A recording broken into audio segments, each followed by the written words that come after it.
youtube.com/HefTV.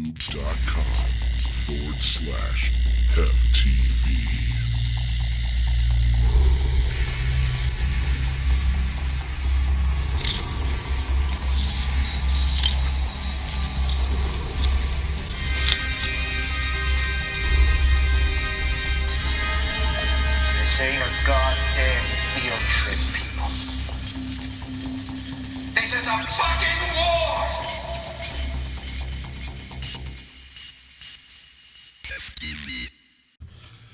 Alright, so we'll get this going. What's up, YouTube? It's your buddy voiced host, HefTV. Welcome to Heftober. We have a horror movie podcast. Well, a horror-themed podcast, actually, for you today. It's the first one we're actually filming, so I'm pretty excited about that. And joined by me today is Sam from BloodlineFilms, who did the amazing intro music for the channel, and the masks you see back there, and just all-around swell guy. So, Sam, thanks for stopping. Hey. It's awesome, man. I bought some delicious beverages and stuff. Authentic. Authentic, yes. Mountain Brew. Close enough not to get sued. Don't let the reputation fool you. It is the cheapest 5.5% beer you're going to find. That's very true, and it's actually not bad at all.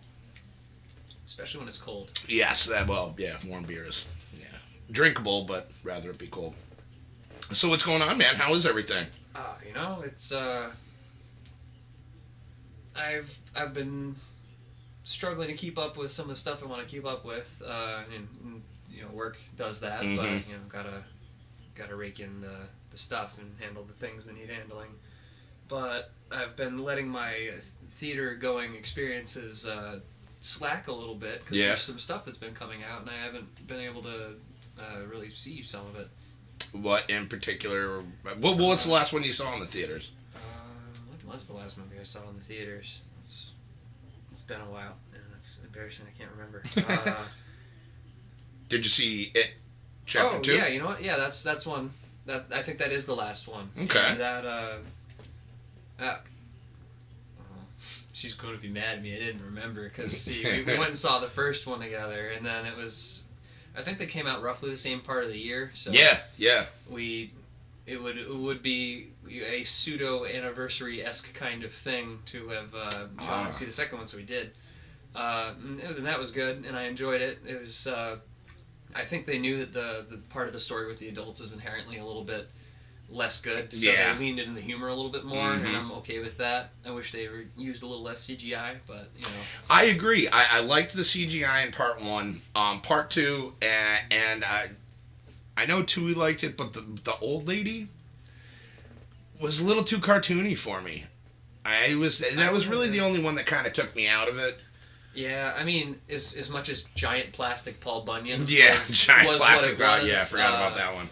Honestly, if they had left her a normal size scary old lady covered in sores, it probably would have been freakier. Yeah, but it wasn't. It just had like the big eyes, and it was just, I don't know. I feel like they wanted to do almost like a Sam Raimi thing with it, but missed I by can see that. like that much. Just close enough. And the only part in the movie where I legitimately was almost thrown entirely out of it was in the basement of the drugstore when when he goes to beat up the leper and stuff like that, and his mom is all tied up. Eddie, yeah, he goes down there and the leper pins him to the wall and pukes all over his face. Yeah. And whatever stupid ballad plays when he's getting. I can't remember what it was. Yeah, but it was just like, what the fuck is this movie? Again, maybe Sam Raimi-esque. Yeah, maybe it was just so jarring though, because it's like we're doing a gag, we're doing a Family Guy bit in the middle of chapter 2. Yeah, the Family Guy. I didn't even think of that. It was like wow, but I've definitely enjoyed it. I like the movie a lot. Chapter 1's still the better chapter. I agree. But the story is just stronger, and there's something about kids being in peril that heightens it more so than adults. The Henry Bowers thing, there were people like, I don't get it. Why are they doing this? So, well, they did it in the book, and it's supposed to be that way. They didn't use him as much as they probably could have. I was about to bring that up. I feel that they kind of underutilized him. And I suspect a lot of it is on the cutting room floor, and when Machete does this thing he wants to do where he does the Uber cut, which is both chapters and shit he quote-unquote hasn't shot yet, and stuff that wasn't used, maybe it'll be 5 hours long. And be that movie's going to be 5.5 hours long. It'll be like, Tarantino, he did Netflix version of The Hateful Eight, where the stuff he cut out of an already long movie, he made it into a 4-part miniseries for Netflix. Wait, did he really? Yeah, so that's up right now, and I haven't seen it yet. I want to see what he added in, because I really like that movie. I'm kind of outspoken on liking that movie. You know, people are like, that's not a very it. good Tarantino movie. It's like, you frame it this way, it's a Western, but it's also The Thing. Like, it's people trapped in a place in a blizzard with lots of paranoia. It's The Thing, but a Western. Okay. It's cool. Like, there's lots of hallmarks of Tarantino in there, but it's by no means tired or cliched or anything. Right. And again, art is subjective, so Yeah. just, one man's trash. Yeah, I mean, I am also in the camp of people that will absolutely watch Wizard of Gore and enjoy myself. Oh, absolutely. I mean, So- either one, the original or the remake. They remade that? Oh, yeah. Oh my God. I have it up there. All right, I might have to send you home with that one, buddy. Till next time. Yeah. Is it just as bad? I believe Crispin Glover stars in it. Holy shit. Oh yeah, bro. That's yeah. I'll let you take that with you tonight when you go. Okay. But yes, that's funny you mentioned that. That is a good one. But I guess I brought that up because anyone listening could be like, oh, maybe he has okay taste. No, he likes Wizard of Gore. Yeah, Fuck that guy. yeah. My word only forget goes it. so far. You know on what? certain If things. well, that's true. And if a lot of the people that are watching know what Wizard of Gore is, like, props to you guys, because we kind of have. I mean, well, yeah, we have a pretty obscure taste in horror, although it's very robust. We like a lot of the same stuff, but a lot of different stuff within the genre, And then entirely different opinions of certain things, too. That's true. Which is always refreshing, because there's a certain amount of... if you're talking with someone about the same kind of stuff, and they think exactly the same way, it's almost like... You're talking to yourself, and you're just like, it's almost sycophantic. And you're I like, might as well just sit in the bathroom and chat to myself at that point. Just text yourself. It's Yeah. like, so what did you think, me? It's like, Yeah, fucking good as Halloween 3. yeah, It's fucking good, bro. It's fucking good, bro. I love that movie. I do like Halloween 3. That is a good movie. It's interesting. It's having a thing right now, I think, online where it went from people hate it because no Michael Myers to people like it a lot because it's a cult classic, and people are like, is it really as good as we thought it was? I will Just settle rewatch it. down. It is just as good as It we thought is just was. as good. And if you look at it from, oh man, and I want to tell you about this too. I'll go into that next. But if you look at it from an anthological, an anthology standpoint, that was what they were going for. Yeah. Didn't work. But it was still a good movie. If you called it, to have seen what happened with that if it went anthology style. oh yeah, that actually would have been neat. But I also would have liked to see how well the film would have done if it had literally any other title. If it was Tom Atkins' horror movie, Just drop Halloween off and call it Season of the Witch, prop it right out. And There you go. It probably would be a really solid, like, maybe not like a classic. They might take on like I mean, it's already kind of in the realm of something like a Chud. Yeah, for oh, instance. I love Chud. Which Mikey's people are working on a trashing Chud Chud drawing right too. Wait, trashing Yeah, Chud? people are trashing Chud. Like, I don't know. People have this weird attitude towards it. I saw something earlier today. I forget what review. Now, two I could understand. Bud the Chud, because that was... I mean, Jared Graham can only hold the movie for so long That until you're movie's like... problem is they called it Chud 2. They should have called it Return of the Living Dead 4 or whatever it would or have been. 3.5 or 2.5, it was written whatever as it a was. Return of the Living Dead sequel, and then they called it Chud 2 for some reason. And you can completely see that. I it's could Return see of the Living that, Dead. yeah. Oh, wow, that's interesting. Right But they're now. hating on Chud. I love People, Chud. Yeah, people are hating on Chud. I don't know why. Now, granted, that could have started with... there's an episode of Joe Bob's show on Shudder where he does Chud, and he rates it kind of low, but it's because it's all artsy, like character actors doing a film that's... He feels it doesn't have that low budget, like people pulling a movie together by their bootstraps kind of charm, because it's all like theater people making a movie, so it's like there's an air of Ponce to it. But if I may interject, so was Henry, Portrait of a Serial Killer. Oh, sure. Because you had Tom Tolles. Oh, Tom Tolles. I think that's how you pronounce I think his last name. Mikey Rooker. Yeah. Oh yeah. I wish I could remember how he articulated it better, because he did. I think he did Henry also. So I think he liked Henry more, but I think it came down to Chud was something theater people did kind of just for the hell of it, and so it wasn't like people with a love for horror making a horror thing, although you wouldn't be able to tell because it's a damn good horror movie. Agreed. But then Henry was made by whatever disturbed person managed to make Henry what it was. Yeah, well, John McNaughton, I believe. Yeah. But it's funny because my first interaction with Chud was on PIX, WPIX, back when I lived in Vermont when I was a kid. And every October, it's probably like late September, early October, all month, all day and night, they would just show all these different horror movies. The first time I had ever seen Day of the Dead, it was the first time I'd ever seen Creep Show 2, like all those ones back when I was a kid. Then I would go out and subsequently rent them.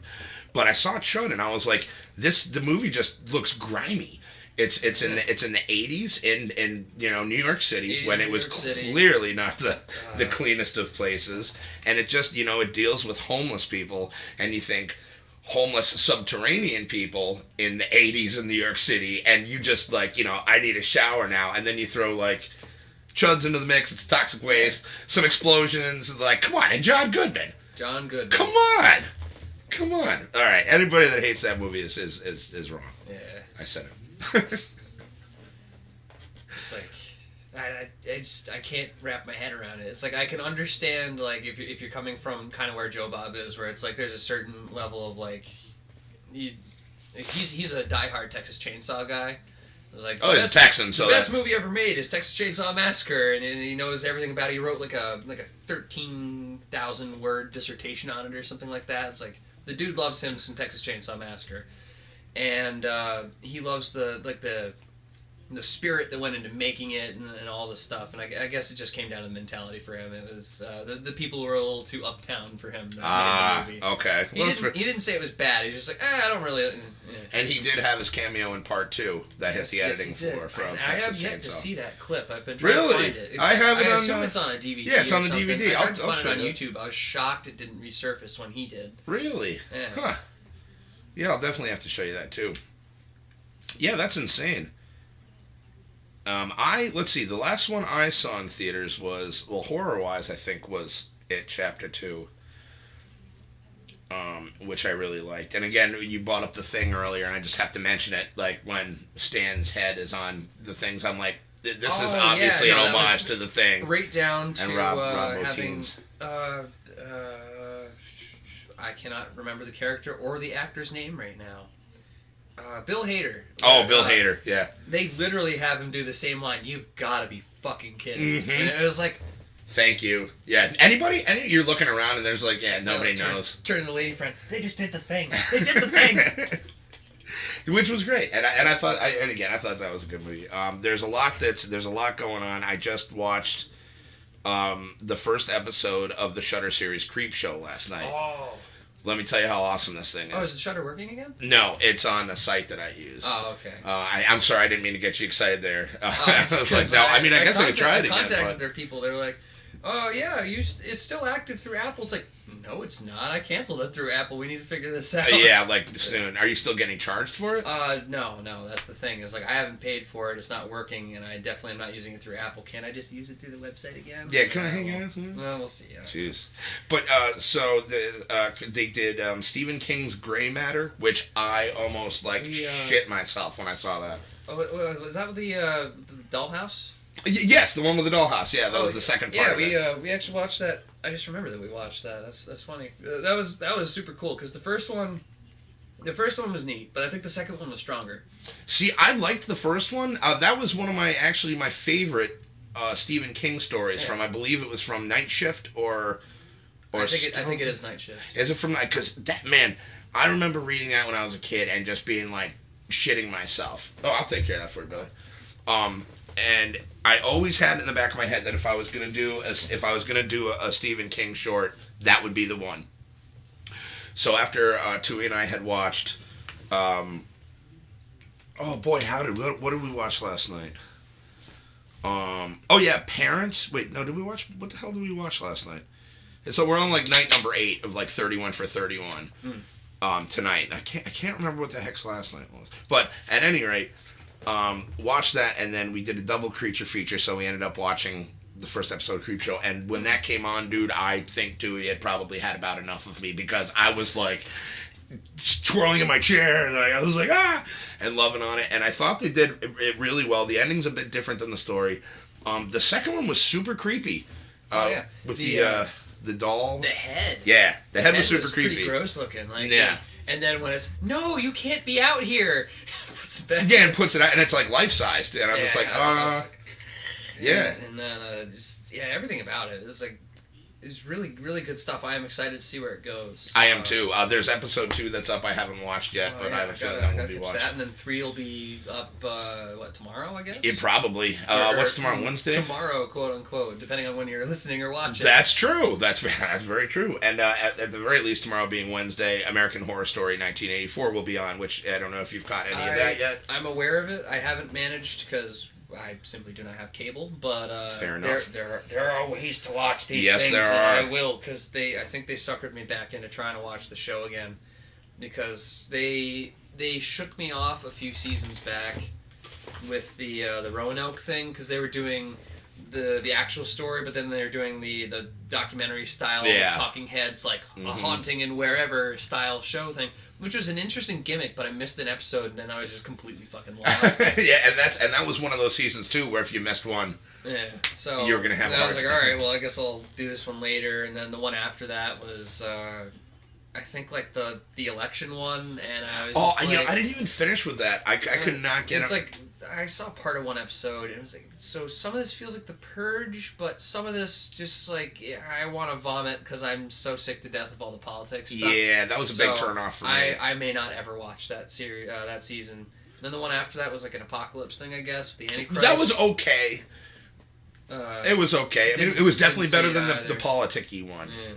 Sort of, did they do kind of like The Omen, sort of, but or more of Rosemary's Baby? Yeah, more like The Omen, but like a spoiled little weenie baby boy. Like this one, I absolutely recommend you watching because you'll be hooked after the first episode. I'm just telling you right now. All the ingredients are there. All the boxes are checked. The promo posters, like, oh yeah, this kind of looks like some kind of. I'm trying to think of a good. B-grade slasher flick to bust out of the archive here as far as conjuring a certain image of a poster, like Maniac, I guess. Ooh. Like all the promo images have like scary dark figure, camp counselor kind of thing, like, oh, he's under the dock, like that kind of thing. Okay. See, I haven't seen any of the promo stuff for it. I think the first thing I saw was like maybe a couple weeks before it was coming out, and I caught a trailer on YouTube and was like, oh. And like anything that takes off after a little bit, I assume they're going to do like a Friday the 13th sleepaway camp burning kind of thing, because that's kind of what they're doing. I especially suspect sleepaway camp because they like to wedge certain things. Now that is an interesting theory. That is an interesting theory. I've not seen a stitch of the show, for the record, but I bet they're going to do it because they have a fondness for doing a few things. They like intercharacter drama on the show. They like having a serial killer plot. They like throwing back to certain archetypes and stereotypes from Hollywood and horror in general. They definitely like to have at least one gay relationship in there. Okay. And I can see having a character with maybe some sex, gender, something issues playing right into their wheelhouse. You know what's and fit with the 80s slasher camp shenanigans that they're clearly going for. So I'll call it without seeing it. They're doing sleepaway camp kind of. For a guy who hasn't seen an episode of this yet, you're pretty right on with a lot of the stuff. The Angela aspect, I'm waiting to see if that plays out. But you're absolutely hitting the nail on the head on most of those tropes already. I'm willing to bet that they will catch many a suburban American soccer mom who watches that show because they like it way off guard. Oh, with the twist. But those of us who have been watching trashy slasher flicks it's like this long, it's like, so they're doing that, huh? Someone will be like, oh my god, it was a boy all along. It's like, oh, gee. It's like, oh, they're ripping off Sleepaway Camp. What is that? Yeah, never mind. It's going to be the talk of the town for a while until someone goes like, no, Ma, like, that was that movie that you said was stupid and gross that I was watching 10 years ago, remember? It's the same thing. You might like that, I think. She goes back and you catch her watching it. She wouldn't watch it in front of little Johnny, whatever his name is, but... I don't know if I should be ashamed to admit this or not, though. I kind of like Sleepaway Camp 2 and 3 more than Sleepaway Camp. Really? I just like the cheesy atmosphere more. Like it's way more deliberately like in that era of slasher movie like Silent Night, Deadly Night 2, and like Garbage Day and Latter Day Freddy Krueger, where it's all about the jokes and stuff. Like when she gives the reporter lady Coke, but it's like Ajax or something from under the sink, and it like melts her brain. Like, oh, cool, absolutely, I'm on board. Like, yeah, I don't know. I've never felt anyone's pulse on that before to see if that's like an unpopular opinion. Or that not. is not. I almost feel like Bobcat Goldthwait. I definitely liked. I saw 2 and 3 first. And then I saw 1. And I'm going to have to say, I think I dig 1 better. 2 and 3... It's objectively better made, I would say. But that twist only works once. Yeah, exactly. It's kind of like the first Friday the 13th. Like, you only don't know it's Mrs. Voorhees once. That's true. So, after that, it's like, alright, so we've accepted. Angela's the killer. So now she's just the killer. Yep. She, if you can call her a she, I guess. Yeah, I think so. I think she finally went through with the surgery. Did you see the last one? After that, I haven't seen. What are they? They're up to 2 or 3 more after 3. I think there's 1 more after. One more after that. 3 was what? Unhappy Campers. I have the box set underneath there. Let's see. Sleepaway 2. Return to Sleepaway Camp, I think was that one. And then, Unhappy Campers was part 3. Teenage Wasteland is 4. Teenage Wasteland. No. What is it? No, 4 is Return to Sleepaway Camp. Which was, that was another one. But that had Felissa Rose in it again. Which was really cool, because I liked her. I mean, Pamela Springsteen's portrayal of Angela was interesting. It was, funny enough, it's a role you could almost seen. I'm struggling for the actor's name. What's her name from like Return of the Living Dead? Trash. Linnea Quigley. Yeah, you could almost see her playing the character because it had that sort of Valley Girl. Okay, I could see that. Oh, that actually I might have liked that better. But it's funny because the name is right there, and I didn't think anything of it until I was reading the trivia page because I didn't know a whole lot about the Sleepaway Camp movies. It's like, oh, it's Bruce Springsteen's sister in this? Yep. I suspect that neither Springsteen really talks about that very much. No. Kind of like Kevin Bacon and how he talks about Animal House and Friday the 13th all the time. Oh, all the time. Sure. Yeah, just about every interview, Yeah, it's so 2 is Unhappy Campers, 3 is Teenage Wasteland, 4 is Return to Sleepaway Camp. And there's another one then, right? There is, but it's not. It's basically Was it like a clip show? Yeah, it was a clip show movie, but which then is... they're supposedly doing another one, right? I think I read that somewhere. Maybe. I don't know. I know, I killed the brain cell that contained all the names, apparently. That's fair. Okay. Original Angela, I guess, is involved in some Felissa Rose? Yeah. I guess she's involved in trying to make a new project. Oh, really? Which would be in keeping with the theme recently, because I think the original actress from Not Last House on the Left.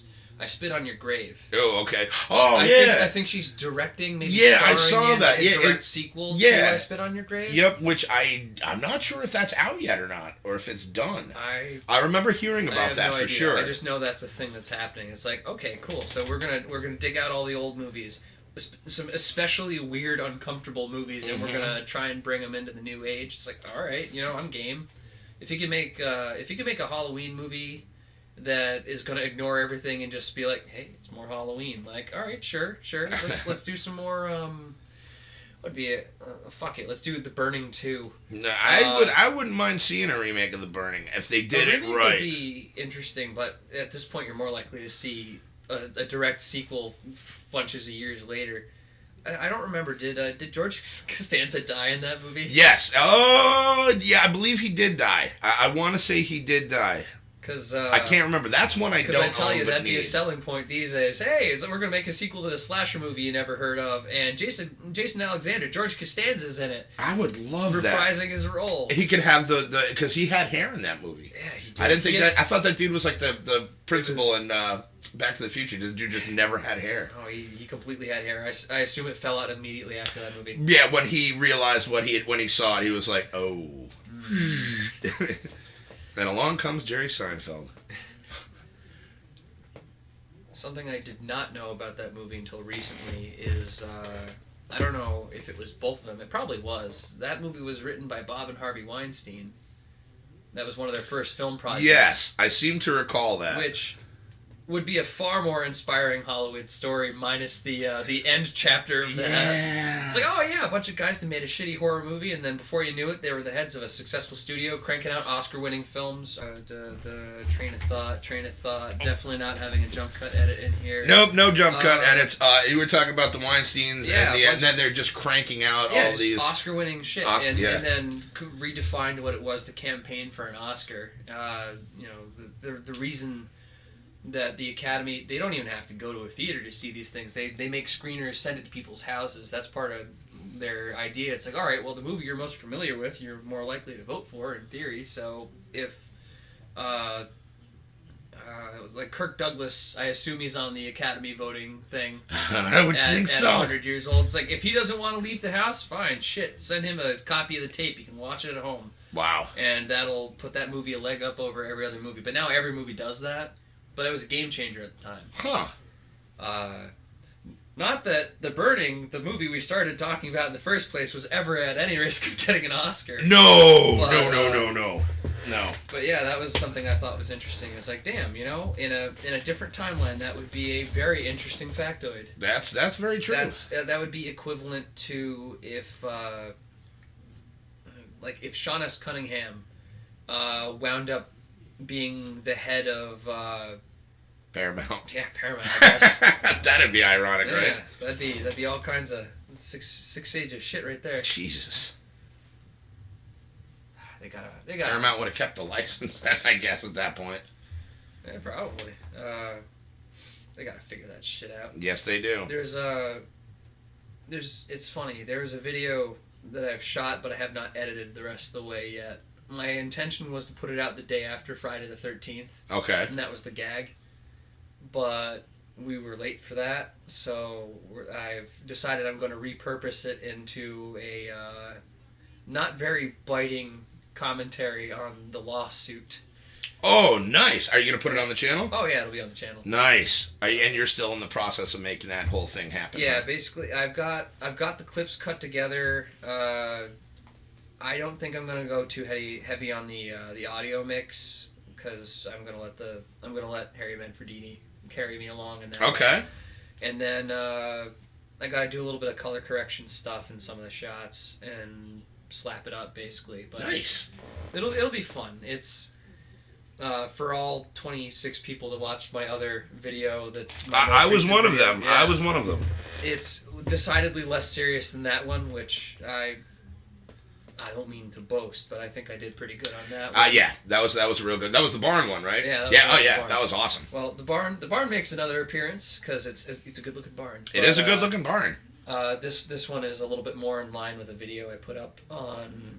I want to say, I forget where I put it up. I have to see if I still have the file so I can put it on YouTube. But I put it up on Facebook, I think for sure, where I was doing the haunted attraction and we got snowed out on whatever date it was in October. Oh, wow. So I had already gotten dressed at that point, and by the time... Oh, wait, I think I remember watching that one, too. And by the time I got done getting dressed, I'm like, it's snowing, and I checked, we're canceled. So then I was like, well, what the fuck am I going to do? Yeah. I just spent 45 minutes duct taping myself into this costume. I went out and shot a video. You work with it. You work with what you got, man. Wow.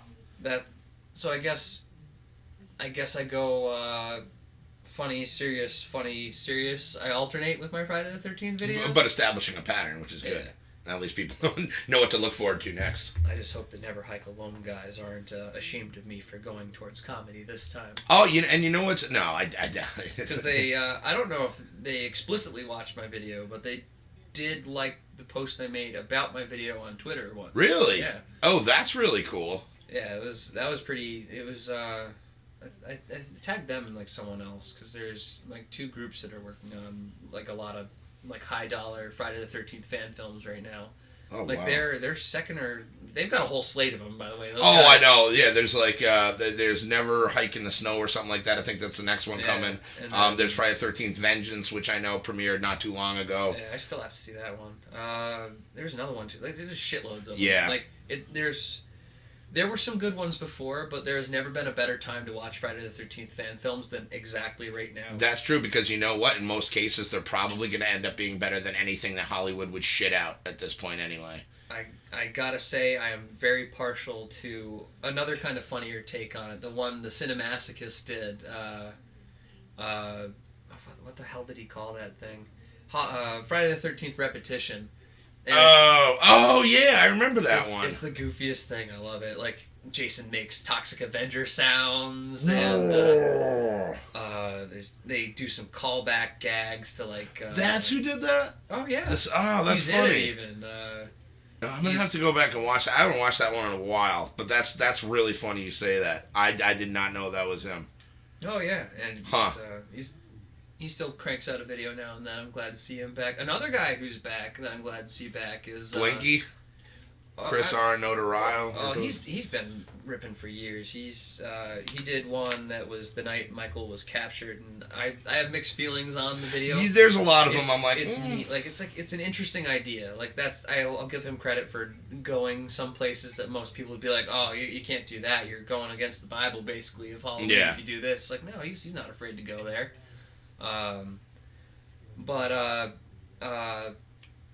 Stitched together. Andy, yeah, he's been back doing stuff. He did one for It Chapter 2. I saw it. When I saw that in my feed, I was like, he's back. Yeah.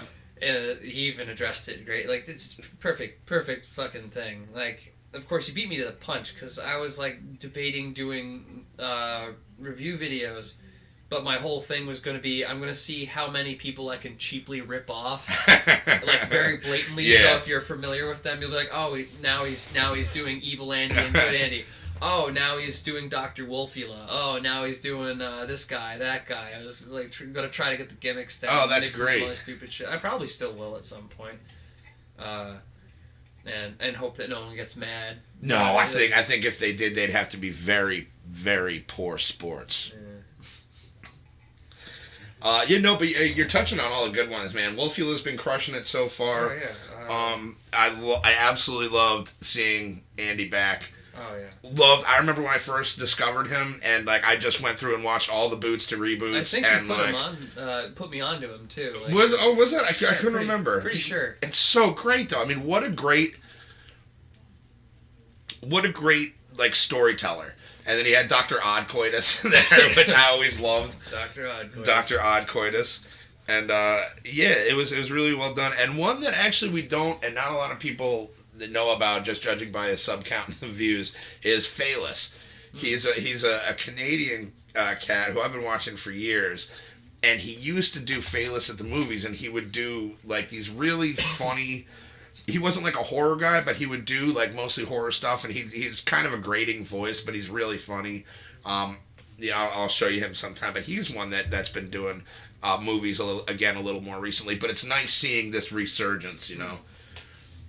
I think we're hitting a point kind of in our times in society where people are maybe looking for more just anything different kind of thing. Yeah. So like going back to some of your favorite YouTube channels or busting out the old DVDs or whatever, it's like a different kind of more like, I guess, what would you even call it? Like mental wellness nostalgia, I guess. Yeah, or a familiar place, you know. I like comfort. mental wellness nostalgia. I might actually have to rip that off. You know, like a little bit of comfort food sort of content to offset the everything else that's going on, frustrating and suffocating that you can't seem to escape. Like, I want to watch a guy with an ace-bandaged face talk about how he's got a guy trapped in the closet. And, argue with two different versions of himself.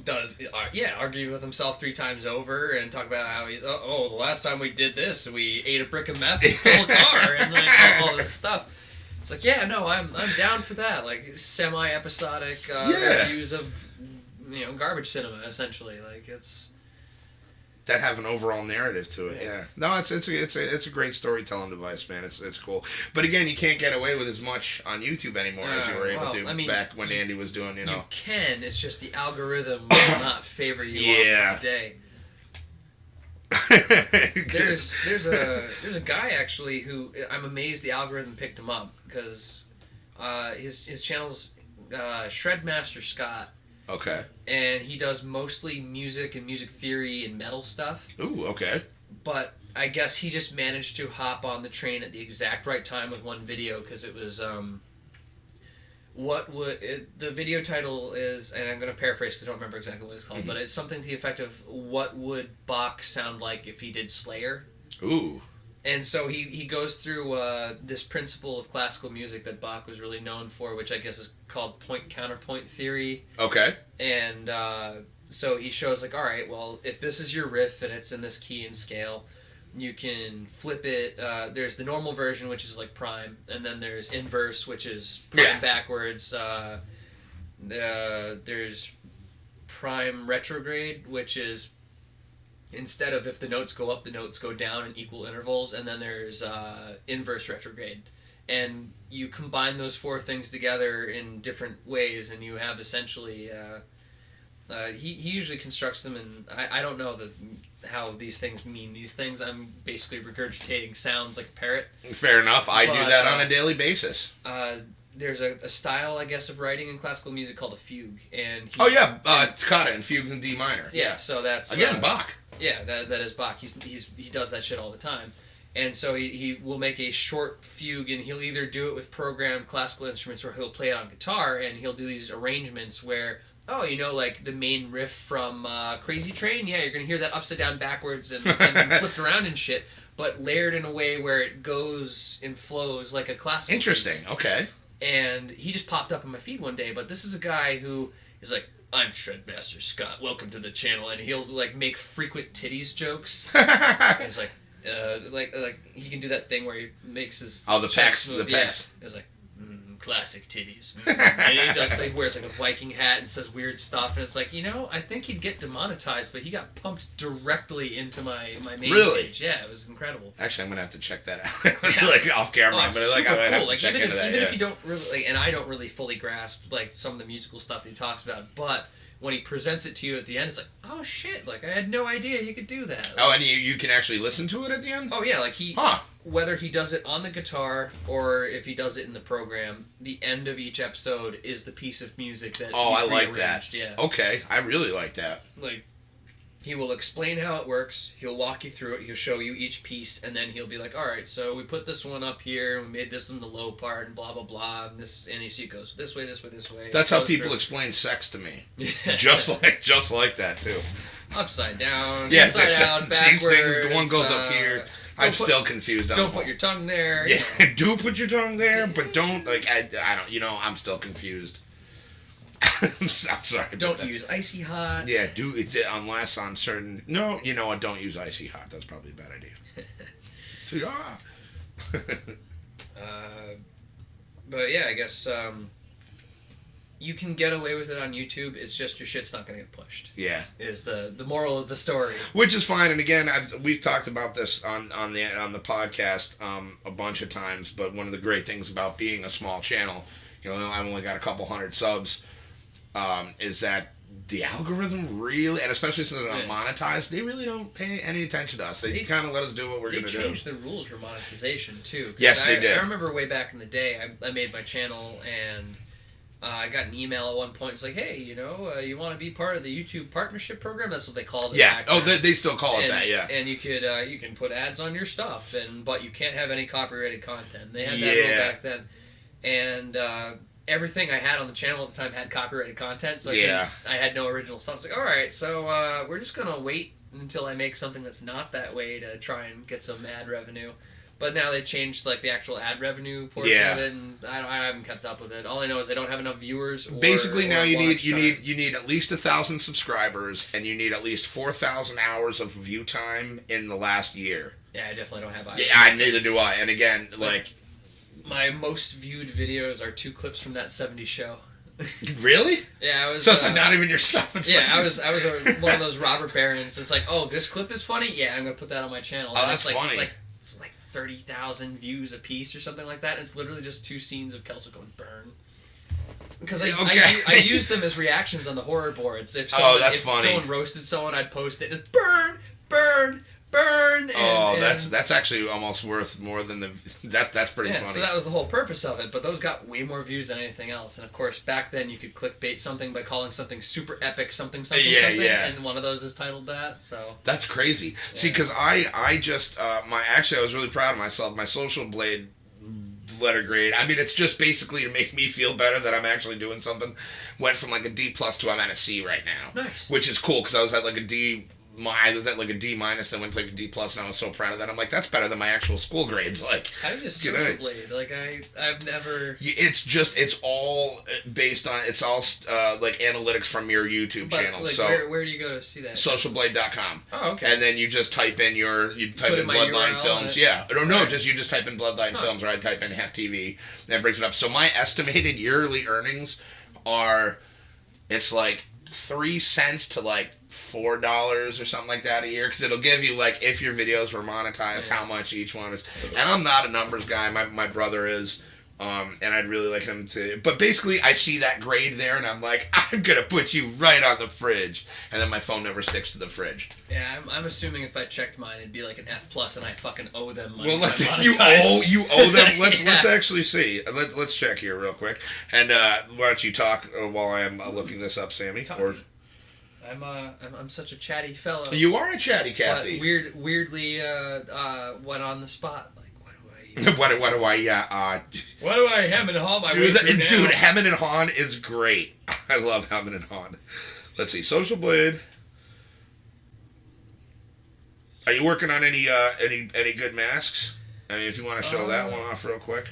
Oh, because I really dig that, man. Yeah. So, like many of the projects I work on, there is a degree of back burner syndrome where I start it and don't necessarily finish it right away. The prime example of this being my long-suffering Necronomicon that I've been working on and off for something like 6 years. I was telling Tui about this the other day. Can you send me pictures of those, or can you bring them next time you come over? I would love for you to bring those along. Because I started that, it was something I was working on at home, and then when I was working at the summer camp, I worked on it at the summer camp, and I actually left them out when the health inspector was coming one time, and people hid them, I guess, so that the health inspector wouldn't have any weird, am I gonna find dead rats nailed to the inside of the drawers? Oh, that's funny. So I was like, yeah, we hid those. Like, oh, okay, well that's fine. Like all it was they were out like tea dyeing and the stuff I was like inking when I was inking. But now every now and then, every 7 months or so, I'll pick up a pen and start working on it again. Because those are amazing. Those were fantastic. Well, I definitely gotta give credit to. What's the guy's name? Tom Sullivan, I think. The guy who made the majority of it, because I'm basically just trying to duplicate what he did, but I'm also duplicating. Is it BloodlineFilms? All one word. Yeah, all one word. Yeah. That's where my problem was. Yes, good old Tom Sullivan. I'm doing his stuff, and there we go. Ooh. You have a C too. Oh my god. Yeah, oh my god, we're on the same level. I'm not a complete Yay, we're in the same class. Yeah, me too. See, doesn't it feel good? Shit. What did I do? I don't know. Am I up? What's going on? What the hell? Well, look at you for your yearly earnings, you bastard. Actually, $35? $2 to $35 a year. Look at you though with that YouTube money. Damn. I could fill the car once per year. Yup. But yeah, so that's kind of cool. Is that mine? That's yours. Because mine's here. Yeah, so that's kind of neat. That's awesome to see. I bet you didn't even think you were going to be that well off. I didn't even know that you were on Social Blade unless you were doing it. Yeah, me neither. And I had seen it on a McJuggernuggets video one day, and I was like, I want to see if I'm on there. And sure enough, there I was at the very bottom. But I was on there. So Shit, I guess I will continue to hover at a C if I ever get this video edited. are you kidding me? You'll probably do better than that, because I just hit a C recently, and I've been uploading daily. I did 3 uploads in one day the other day. Today, if I upload this today, that'll be 3 uploads today.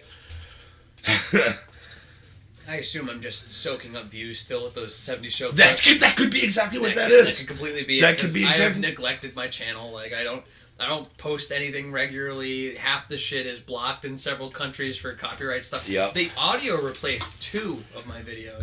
They did it automatically for you? That was back in the day. Was like, oh, you have copyrighted music? Yeah, no, fuck you. We're gonna swap it out with something else. Oh, see, I didn't know they actually swap it out. Yeah, they flat out just arbitrarily select something and replace what you have. Wow, Yeah. no, that didn't happen with mine. They're like, I took both of those down. I think. Wow. 'Cause it was like they don't work without the music selection I that's have. dick. Yeah.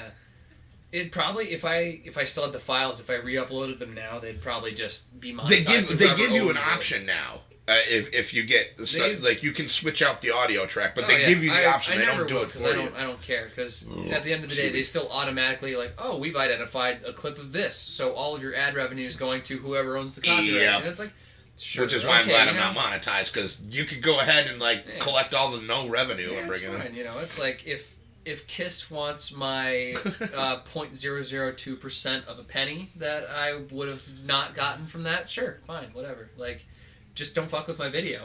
Yeah, it's almost like I didn't move. And it's weird because now I have a knife in my hand. Oh, jeez. I know. It's like one of those ones, and we were watching, it was on Parents, and this woman's going to get stabbed in a closet, and then a butcher's knife goes through, and she just reaches in like that with both hands like that, and of course what do you think happens? But it's like, what were you gonna do? What were you gonna do? Except for obviously cheap gross out for. I love that. That's really cool. Yeah, this can I still rattle off the dude's info? Because I know he's on Michael Myers net. I want to say the username's JC40 or something like that. Okay. His work is really cool because he was like the go-to knife guy for a I very can long see time. why. And That's I assume solid. he still is. This for the discerning Halloween fan is a replica of the knife from Rob Zombie's first Halloween. I'm sorry, I almost threw up for that. Go ahead. It's okay, man. These are my work pants. They're already basically covered in vomit. What do you do anyway? You know what? Let's we'll talk about that off camera. The least said about that, the best. Because That's it's fair. not very thrilling. No. But it'd be like, to sum it up, it would be the most boring episode of Dirty Jobs ever. Moving on then. Damn. But yeah, I gotta say, for however you feel about the movie, they picked a pretty gnarly knife, the Forstner Chef something or other knife. Now, the one in the movie, the blade is 18 inches long, and me being the slightly smaller, slightly scrawnier kid I was when I ordered this thing, I was like, this will look gigantic in my hand, so I'm gonna get it in 16 and a half inches, 17 inches, something like that, just knock an inch off so I look a little bigger. And that wound up being kind of funny because I found one of the real ones once at a say it was an antique store, or maybe it was the attic of the Did you pick it up? Oh yeah, no, I own it. Sweet. I would have brought it if it wasn't in the kitchen at home because I use it for stuff, but it's virtually the same size and nearly indistinguishable. And if I say, all right, so one of these is a vintage kitchen knife and the other one is a replica, which is which, people might get it wrong because the one that looks older is the fake one. Because that's really funny. The real one doesn't have any spotting or pitting or anything. See, it would be in how you display it too, because it'd have to be a picture. Because as soon as you see the flat on the bottom, I'm like, that's it. But I'm even, stupid. Even and I a know certain certain angle, because it's neat because it's I assume it's acrylic. It's some kind of clear plastic. It's aluminum on both sides. I think it's a rosewood handle. The rivets aren't real; those are staples. Yeah. There's no weight to that at all. Yeah, but he does it two ways. There's just flat punched, and then there's one with a slight bevel on the bottom, so it looks like it's sharpened. Okay. That's kind of cool. Yeah, so at a certain lighting angle, you can kind of catch it just right. Yeah. It looks like. Yep. Yeah. And I've been meaning to when I have money, and it's not really necessary because at this point, whatever, I've got a knife. No one gives a shit. go to a Halloween party. No one's gonna go. That's not the knife from 1978. Yeah. And if they do, make friends with them because that's our kind of people. And I guess I read something recently where I guess people for the longest time were like, oh, the knife in Halloween is either a Lamson something or other or a Dexter knife from like the 60s or 70s, and it's come out it was actually some other brand that was like available through Sears or something at the time. Really? Yeah, they finally narrowed it down. I don't remember what it was called because I literally just read this the other day. I don't remember what kind of knife it was, but it looks extremely similar. But they kind of made all knives the same back then because they were forged, like drop forged, and you can see like they all flare up kind of around. Yeah, I have some old ones downstairs from like the 80s that are kind of like that. Because these knives and the real one, these were stamped. Yeah. But I have an old one at home that kind of looks like the knife from Halloween. It's not shaped exactly the same, but it's got that flare up at the end of the blade. That's really cool. And interesting enough, it's the sharpest and best kitchen knife I own. But I literally got that one from the antique store. It was covered in rust. I got all the rust off it, and now it's like it still slices just as well as the day the chef sharpened it. I didn't do anything in that way. Well, that's because they made shit to last back in the day. And it's amazing how well it lasts. Cause now we're talking about Halloween, and I know you maybe haven't. My arse has been darting. My eyes have been darting over to that little white thing sticking out there. Oh yeah. Pretty sure I know what that is. I didn't think it was poking out that far, but that's what she said, or he said. I don't know. But yeah, I do not think your eyes deceive you, because if you were guessing that one of the fun things I brought with me today is a repurposed William Shatner mask. I don't think this was ever a William Shatner mask because it was made by Trick or Treat Studios. But this is one of their newer ones. This is their 1978, which is so much better than the Halloween 2 they put out. Yes, it is. I'll tell you that already. Wow. Depending on the lighting situation you put this thing in, it looks amazing. Like I have a picture that I took with this thing the day it showed up. Wow. And it's the hair is nice. And they give it that spray down first. I did a little styling. It's been all woofed up in my bag, so it's not where I had it. And I need to do some stuff to it. There's a lot of stuff you can do to these things. But, like, out of the bag, like, I kind of want to do something for the hairline because that's about the only thing I want to clear up. The paint, I could do some stuff with. But this, you could pretty much wear it on the street. That is beautiful. And it's good, Is that a Mabry sculpt? I think so. Because he works with them, yeah. Yeah, he's like head dude there. Yeah, there's a couple channels that did reviews of this particular one, and they're like, oh yeah, with like minimal work, it's good to go. Like I have a picture. That is something. I have a picture of me holding the cat, and I put it in black and white, and the light was just right, and it looks like one of those behind the scenes pictures of Nick Castle like doing stuff. Dude, that is crazy! Wow. And that's one, I got the Don Post Leatherface guy, but this is one I've got to get a hold of. That's really nice. Wow. Yeah, it's, I was excited because I remember, every kid who is into horror movies, you want to get the mask. Oh, yeah, exactly. And for a long time, they were all kind of unattainable. Jason was the hardest. Like, Freddy and Jason were really, really hard because your choices were, like, kind of bad latex masks. The Don Post ones that were done by Freddy, they had, like, the lacquer or whatever they had on them would peel off. It was, like, a gloss coating that was on it. It came with, like, a foam hat and a plastic glove. Like, back in the day, there was, like, a mail order catalog. No, back when Freddy was as big as Santa Claus and had his own merch line. Yep. But, it's to do Jason right. It's like, all right, well, I don't know how to make myself have a deformed bald head. And all the hockey masks, the glow-in-the-dark ones, they don't have the right number of holes and stuff. I have one of those at home somewhere still. Is it the glow-in-the-dark one? Is it the thicker? Oh, they're all way thin. None of those are very thick. I had one back in the day that was like, it was a glow-in-the-dark one. I got it at Toys R Us, and it was like thick plastic. I mean, it was like... I think they started cheaping out at some point. They did, but I was like, man, because what I did is I took my old man's drill and I drilled it up, and I took the red paint. Didn't match. It was a little dark. It was what we had for our shutters, but I put those chevrons on there, and I'll tell you what, I colored the back black with a magic marker. Worst idea ever, because Purple anytime face. you put it on, dude, it's a black magic marker, yeah, so it would just be smudged up. Yeah. Be like Ted dancing at the Friars Club. I remember there was a point There was a point I tried to wrap it in tinfoil so it would look like the cover to Jason Goes to Hell. Jason Goes to Hell. It's like, nice. it won't look glow in the dark, and then, that took all of 5 seconds before the tinfoil started to rip because I couldn't leave well enough alone and rewrite and stuff. But, so I wound up finding a good, proper, I think, Jason mask I'd be happy with before I found a Michael Myers mask I'd be happy with. But my first Michael Myers mask was one of those, I think it was still Don Post at the time. Okay. It was the edition that came out somewhere around 2003 or 2004. Oh, okay, yeah. And they I think still had a degree of, like, they gave almost a shit, so some of the features still kind of were a little bit that way, but it wasn't like the 85 one where it was still from the William Shatner. I still have that mask at home somewhere. I should probably try to clean that off, give it a decent paint job, and foam fill it or something, because I bet it's crumbling at this point. That probably is.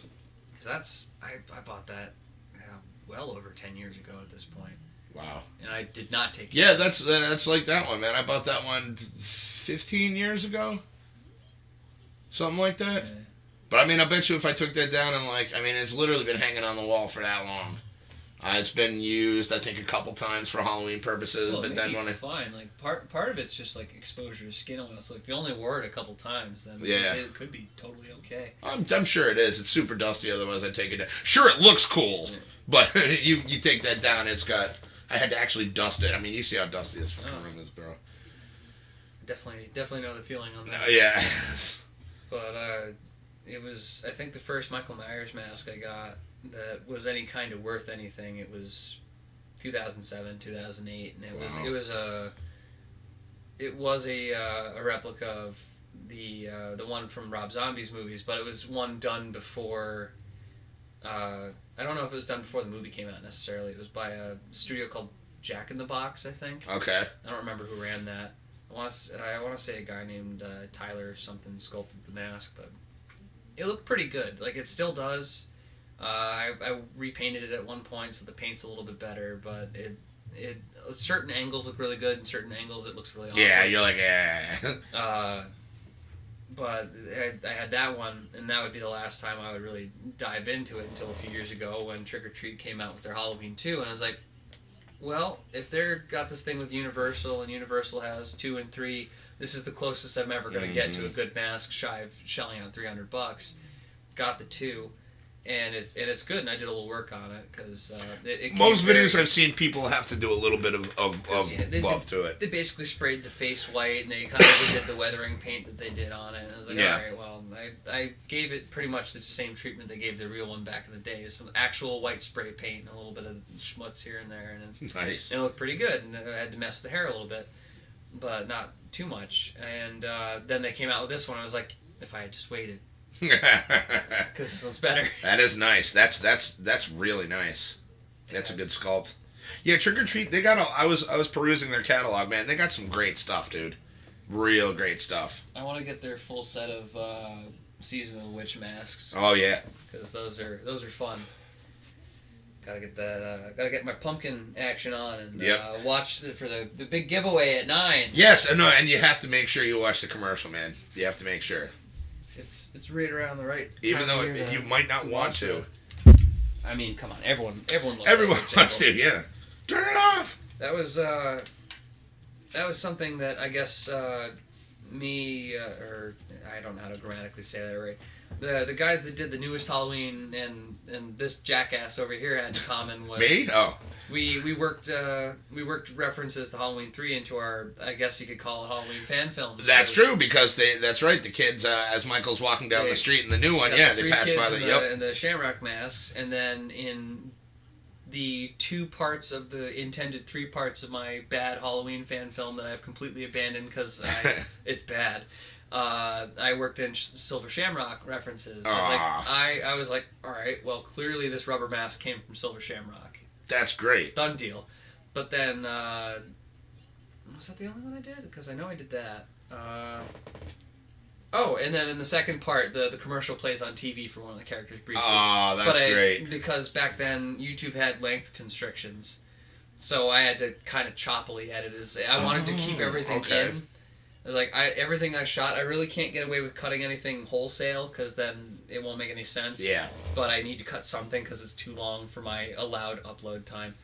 And then furthermore, because the one part was a school project, they wanted it shorter than that. So the edit is so awkward and small. Oh, it's like jarring. You're like, it just boom, like as fast as it came. It went, happy Halloween, Silver Shamrock, and then it's gone. And when we screened it for the film class I was in, I heard someone a few rows up go, "What?"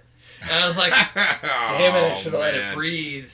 But yeah, no, it was funny, and I don't regret it because I learned some hard lessons. I was aiming. I think the only thing I tried faithfully to get right was like the cinematography to some extent. Okay. Because Dean Cundy, he had a very specific look. There's a lot of blue, shallow light, and everything had like a certain depth and quality to it. And I tried that. I had a desk lamp with like a blue gel over it, and we moved. That's the best. We moved that desk lamp around the house like everywhere, and just tried to light it in some way. And it didn't really work. I needed more light than that. And I think in hindsight, I would have gotten a brighter light and then dimmed it manually a little bit. Okay, that makes sense. But I mean, it's not like the expensive lighting rig we have here in the studio. Studio light. In the studio. Yeah, you like how it's a studio now? Yeah. That kind of I just got it so wrong. It's like that's not how Michael Myers is. This isn't how he operates. I was like I want to do this thing, and it was like it would have made it better Friday the 13th, but we shot it in a suburb, so it wouldn't have really. So I don't know. You work with what you got, man. I have plenty of abandoned VHS movies downstairs that just like literally start up. They're like long, pretentious, like, you know, I don't know what I was thinking, but like really wanted to make something. So there was like heart to it, but then just eventually just abandoned the projects for whatever reason. And so there's like 3 or 4 unmade movies floating around that are just like literally just crappy scenes with shitty audio.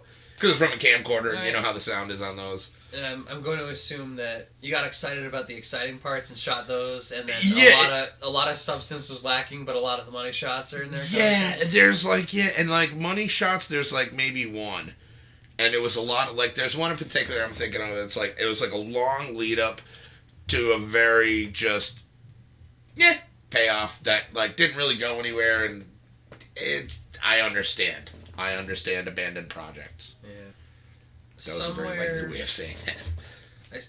Somewhere along the line, I had stolen the family camcorder, and I don't remember what level of compact VHS it was, but it was one of the little tapes. Oh, okay. And somewhere that